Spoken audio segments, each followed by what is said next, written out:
Saham bagus, saham bagus, saham saham saham saham bagus, saham bagus. Ini ada pakai benon. Saham bagus, saham bagus, saham saham saham saham bagus.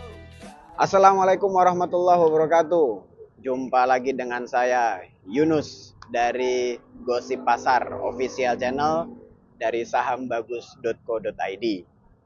Nah, bersama saya Pak Kiai Saham Bagus, kita akan membahas tentang good to great. Nah, jadi sekarang portofolio investasi atau emiten itu nggak cuma bagus di laporan keuangan, tapi dia juga harus bagus di narasi, di prospek masa depan, di bisnis realnya juga harus baik.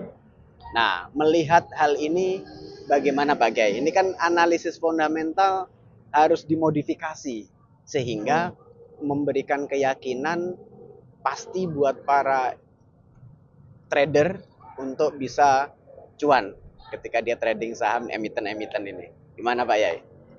Oke teman-teman, pertanyaan yang cukup berbobot dari Pak Mahmud ini ya. Jadi betul bahwa saat ini fundamental analisis itu sudah tidak relevan lagi ya. Nah, karena kalau fundamental analisis yang zaman dulu itu kan hanya bicara mengenai laporan keuangan, ya, mengenai indikator-indikator keuangan, nah, gitu. Dan laporan keuangan itu kan selalu telat, Pak. Betul kan? Ya, namanya laporan keuangan itu kan selalu bicara masa lalu, ya, bukan bicara masa depan, gitu. benar. Sedangkan investor itu kan sebenarnya yang diinginkan masa depannya gitu ya. Meskipun laporan keuangan itu tetap dilihat sebagai cerminan masa lalu kan. Ya. Kalau masa lalunya bagus ya diharapkan masa depannya bagus. Nah, itu kan logika lateral logiknya kan seperti itu. Ya. Lateral logiknya. Tapi sekarang dengan adanya kondisi yang VUCA seperti ini, volatilitas, uncertainty, dan chaos seperti ini kan. Yeah. Nah, kadang itu masa lalu itu tidak selalu relevan dengan masa depan. Gitu, Pak. Karena bisa jadi krisis langsung tiba-tiba terjadi gitu loh. Gitu. Betul. Yang seperti di video sebelumnya kita lagi ngomongin tadi adalah prediksi dari beberapa ekonom dunia, dari CEO-nya investment banking, baik DBS maupun JP Morgan Chase, mengatakan bahwa 2026-2027 itu bisa sewaktu-waktu pecah kan gitu. Betul. Bubble-nya bisa sewaktu-waktu pecah, krisis bisa sewaktu-waktu akan datang kan gitu, Pak. Benar. Nah, oleh karena itu ketika kita menganalisis sebuah perusahaan, sebuah emiten itu sekarang kita nggak bisa hanya berdasarkan angka-angka kuantitatif di laporan keuangan karena itu hanya mencerminkan masa lalu. Tapi harus ada narasi untuk masa depannya itu dia akan melakukan apa, Pak gitu. Nah, ini terbukti ya teman-teman bahwa setahun ini ya indeks LQ45 itu dan indeks IDX 30 jadi 45 saham terbaik teraktif dan 30 saham terbaik namanya indeksnya LQ45 dan IDX 30 itu tidak selaras dengan IHSG yang naik 16,7%, Pak. Mereka itu malah turun 11-12% gitu loh di dalam di tahun ini year on year dibandingkan dengan tahun lalu ya. Berarti apa? Indeksnya naik tapi justru saham-saham blue chip ini kan justru malah turun kan gitu kan. Aneh kan gitu kan. Saham-saham yang fundamentalnya bagus justru turun. Karena cenderung tidak diminati oleh investor. Nah, ya, cenderung tidak diminati oleh investor karena pergerakannya mungkin lambat. Mungkin juga mereka terlalu pengen bermain aman. Mereka nggak ada sesuatu yang sifatnya ekspansif. Ya. Tidak mau bergerak cepat, tidak mau melakukan satu inovasi gebrakan tertentu gitu loh. Yang bisa menaikkan valuasi mereka, yang bisa menaikkan pendapatan mereka, yang bisa menaikkan profit mereka. Sehingga teman-teman investor kemudian memilih saham-saham second layer. Ya. Second layer itu adalah saham-saham yang valuasinya di bawah 100 triliun. Oke. Ya toh? Dan itu cenderung lebih Dan itu eksponensial. cenderung lebih cepat gitu. Oke. Contohnya adalah memang saham-saham konglomerasi yang sekarang mendominasi bursa efek kita, sehingga Iya. bursa efek kita itu bisa naik 16,7% itu bukan dari saham-saham blue chip, Blue chip. bukan dari saham-saham LQ45 dan IDX 30, Ada 30. tapi dari saham-saham second layer konglomerasi ya. Mm-mm.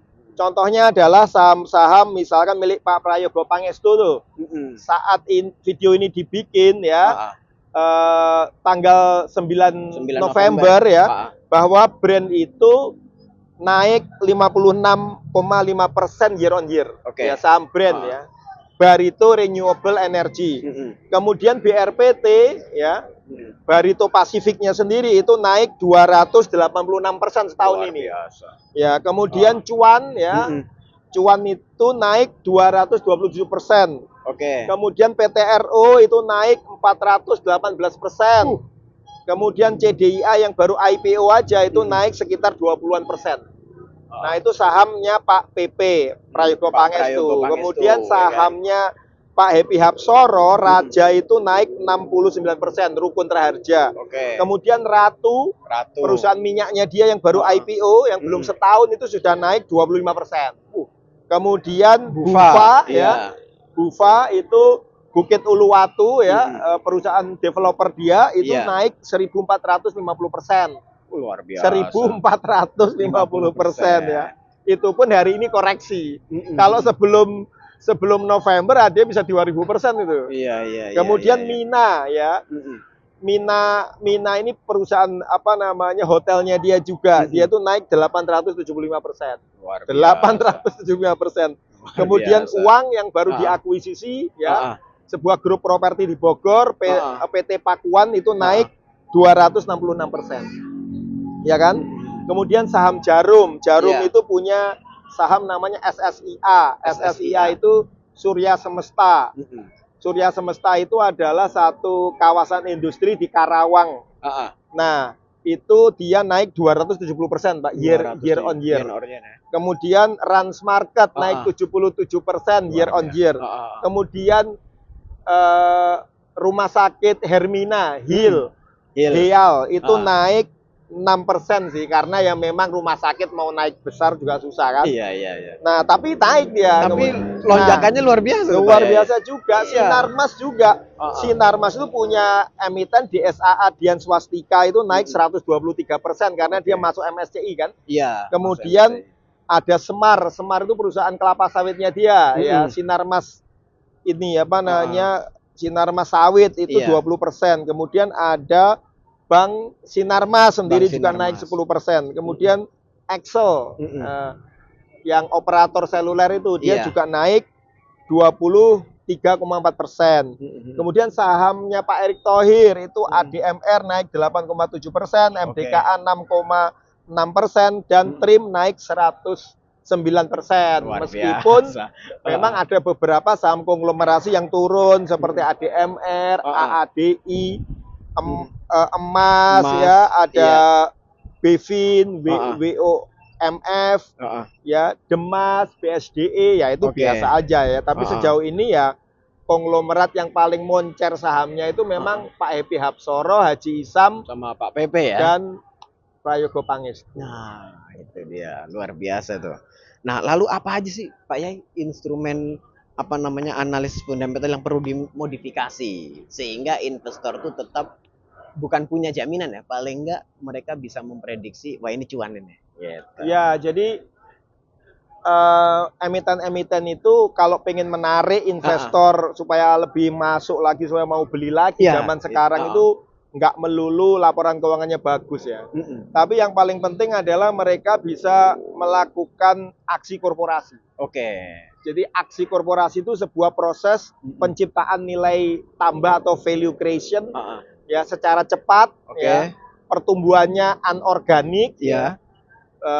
Lawan dari pertumbuhan anorganik itu organik.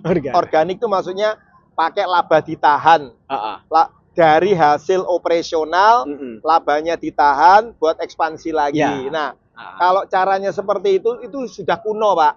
Ketinggalan bagi, itu ya udah. Bagi investor saat ini mereka ngelihat itu sudah kuno, terlalu Iya, lamban gitu. betul. Nungguin labanya ditahan, kemudian buat reinvestasi lagi itu kelamaan. Lama. Nah, jadi sekarang itu trennya itu adalah emiten itu diminta untuk agresif Oke. dengan melakukan value creation yang sifatnya aksi korporasi yang anorganik. Ya, Oke. dengan cara 3 hal, Pak. Yang pertama Apa itu adalah aja? nambah aset, Oke. yang kedua adalah nambah bisnis, Ya. yang ketiga adalah nambah investor. Nambahin 3 hal itu harus mereka lakukan Iya, ya. apa Pak? Nambah aset, nambah aset, nambah bisnis, nambah nambah investor. investor. Nah, nah, kalau itu dilakukan, Betul. baru kita antusias untuk beli. Ya. Nah, itu disebut dengan aksi korporasi Iya. ya. Nah, aksinya sendiri itu saya kategorikan menjadi 9. Oke, apa aja tuh aksinya? Yang Pak, ya? pertama adalah Nah. perusahaan yang melakukan buyback saham. Oke, buyback. Contohnya buyback saham ya banyak ya. Iya. Bank BCA kemarin naik karena apa? Dia Buyback. umumin buyback saham juga gitu ya. Kemudian right issue. Ya. Right issue itu minta modal baru untuk investasi yang baru. Betul. Contohnya Inet ya, minggu kemarin ini ya. Minggu pertama November ini langsung naik Inet. Karena Inet sedang merencanakan right issue untuk membiayai pengembangan proyek infrastruktur fiber optiknya dia. Oke. Jadi kalau fiber optiknya ditambah infrastrukturnya, berarti pelanggannya bertambah. Kalau pelanggannya bertambah, maka pendapatannya bertambah. Kalau pendapatannya bertambah, maka labanya bertambah juga. Kemudian private placement. Ya. Private placement contohnya baru aja hari ini Garuda akan private placement. Iya. Nah, besok ya dipastikan harganya bakal naik. Bakal Banyak naik. yang akan melakukan private placement. Kemudian yang akan melakukan bagi dividen, terutama Bank Himbara, bulan-bulan ini akan mengadakan pembagian dividen. Juga Unilever kemarin harganya naik karena dia mengumumkan bagi dividen 100% Iya, di terhadap akhir November laba ya? dia Iya. pada saat akhir November Iya, ini. betul. Kemudian ada yang melakukan namanya akuisisi perusahaan baru, membeli perusahaan baru. Ya. Contohnya Bumi Resources membeli perusahaan baru tambang di Amerika, United Tractor membeli perusahaan membeli tambang emasnya, PSAB kan gitu ya, beli perusahaan sampah di Singapura kan gitu ya. Betul. Nah, itu adalah contoh nambah bisnis. Kemudian ada divestasi. Sebaliknya divestasi itu melepas sebuah unit bisnis supaya menjadi anak perusahaan supaya lebih berkembang lagi. Betul. Contohnya adalah Bank BTN. Dia melepas unit syariahnya, kemudian dia menjadikan itu sebagai bank syariah. Bank syariah. Dan itu nanti akan semakin besar. Kalau semakin besar nanti setor dividennya ke Bank BTN juga akan semakin besar. Berarti prospeknya saham BTN juga akan naik dari posisi sekarang 1.200 bisa ke 1.500, bisa ke 2.000. Bisa. Nah, kemudian ada peningkatan kadar free float. Nah, jadi kemarin tuh brand kenapa harganya agak turun sebelum MSCI? Itu karena dia naikin free float. Free float itu jumlah saham beredar di masyarakat. Tujuannya apa? Tujuannya supaya dia bisa masuk MSCI. Ya, karena yang dihitung di MSCI itu adalah jumlah saham beredar di masyarakat. Nah, kemudian pembelian aset. Pembelian aset misalkan beli perusahaan baru, beli tanah seperti CDIA. Ya, baru beli tanah di daerah Cilegon 280 hektar. Nah, itu contoh top up aset. Kemudian yang terakhir pergantian direksi dan komisaris. Contohnya Unilever kemarin diganti orang Indonesia asli direksinya orang Indonesia. Sebelumnya orang Filipina, orang India yang nggak tahu market Indonesia. Diharapkan dengan ganti direksi ini bisa lebih bagus. Juga emas jangan lupa, baru ganti direksi emas. Emas MDKA Gold itu baru ganti direksi lagi supaya lebih cepat kali ya kayak gitu. Nah, itulah beberapa aksi korporasi yang mewarnai tahun 2025 ini.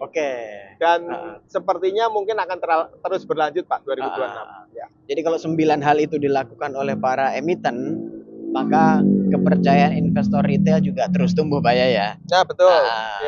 Nah, maka itu siap-siap nih para investor retail untuk terus memantau pergerakan bursa, pergerakan emiten tentunya lewat sahambagus.co.id. Nah, betul, di sahambagus.co.id itu kita udah saring-saring beritanya semua. Ya, buat Anda, terutama saya dan Pak Mahmud ini sebagai redakturnya, beliau tuh menyaring mana informasi aksi korporasi yang benar dan aksi Betul. korporasi yang salah atau abal-abal gitu. yang palsu ya, Iya, teman-teman. iya, Ya, mungkin Anda masih ingat, mungkin Anda salah satunya yang nyangkut juga di emiten IOTF ataupun di Dada yang barusan terjadi itu. Iya. Di mana itu adalah satu narasi aksi korporasi yang palsu. Ya kan? IOTF itu narasinya adalah mau dibeli di G Group, tapi ternyata nggak jadi beli. Kemudian